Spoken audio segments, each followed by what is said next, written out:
Now, in the book of Malachi, there are many, many important things. But you have to understand that the traits that the Jews had by the time of Christ, when he was on the earth, was developing long, long before. But the closest contact you have with the traits developing is in Malachi. So when you read Malachi, you read about the traits that the Jews were developing just before Christ took on a temple of flesh and was present on the earth. So now let's take the warning from verse 7. Malachi chapter 2 from verse 7. It says, now this is the anti-warning verse. For the priest's lips should keep knowledge. Notice this. For the priest's lips should keep knowledge. And they should seek the law at his mouth. And they shall seek, and they should seek the law at his mouth.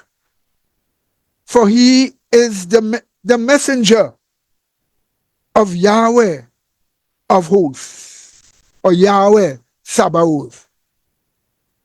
So the priest's lips should have kept knowledge, but they lost knowledge. So they were not a messenger of Yahweh anymore.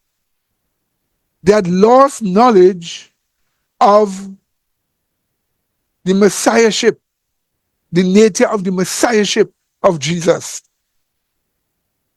So they couldn't keep knowledge of the truth. But again, here is what we are being told. When I read verse 7, for the priest's lips should keep knowledge, and they should seek the law at his mouth. So that you should seek the law at his mouth.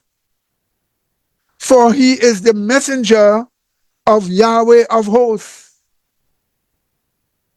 So it is Yahweh of hosts,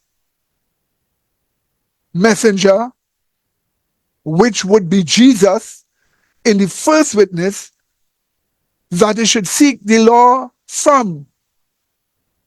Had the priest sought the law from the messenger of Yahweh of hosts, and that law is not just the 10 commandments, but all the ceremonial laws, they would have known the ceremonial laws that Jesus was coming, and that they would not have rejected him when he came.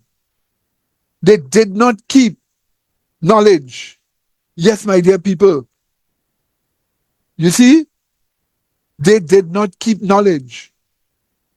And you and I must keep knowledge of how the end comes, lest we fall into a false interpretation of the Sunday law. Because a false interpretation of the Sunday law makes you righteous by works and hold the Sabbath, as it were, with your fingertips, that you would be lost, just as Hazel and company making Adventists do. Yes, my dear people. Yes, my dear people. You see, so we should keep knowledge of the real nature of the Messiah. That the Messiah is not whom the evangelicals say he is. Because the Messiah said the Son of Man, pointing to himself, is Yahweh, also of the Sabbaths. So, in other words, who you think is the Yahweh of the Sabbaths? It's me, the Son of Man. That's what Jesus was saying. And if he is Yahweh of the Sabbaths, then he's Yahweh of the seventh-day Sabbath. Then why keep Sunday? Why are you caught up with Sunday? That's not the true Messiah.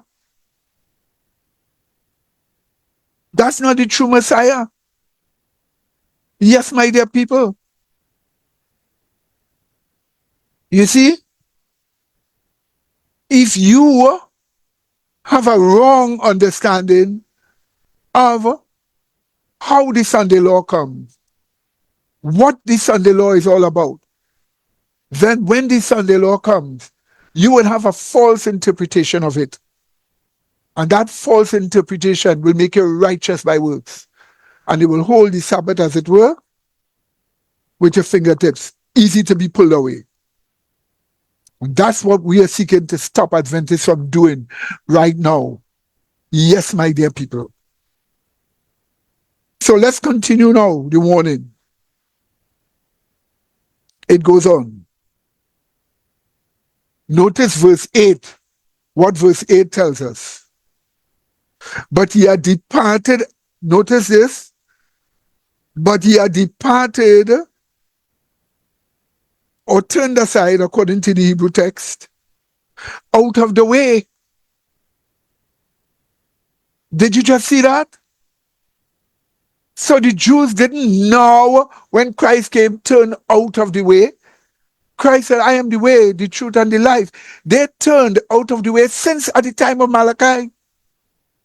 That's right. Notice it again. But ye are departed or turned aside out of the way.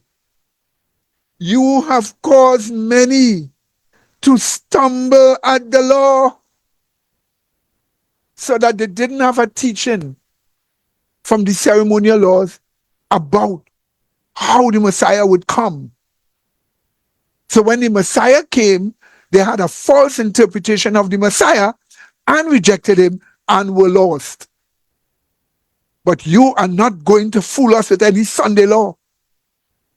Yes, my dear people, you are not going to deceive us with any Sunday law. They, the Jews, had a false interpretation of the Messiah. So when the Messiah came, they were looking for a human Messiah, a kind of Maccabean Messiah, like just a king, an ordinary man, a king, a hero, who would just fight physical wars and make them rule over the Romans. They were looking for a worldly empire with a worldly strongman Messiah. And that interpretation made them reject meek and mild and humble Jesus when he came. You see? Meek and mild and humble Jesus when he came. And so, they were lost.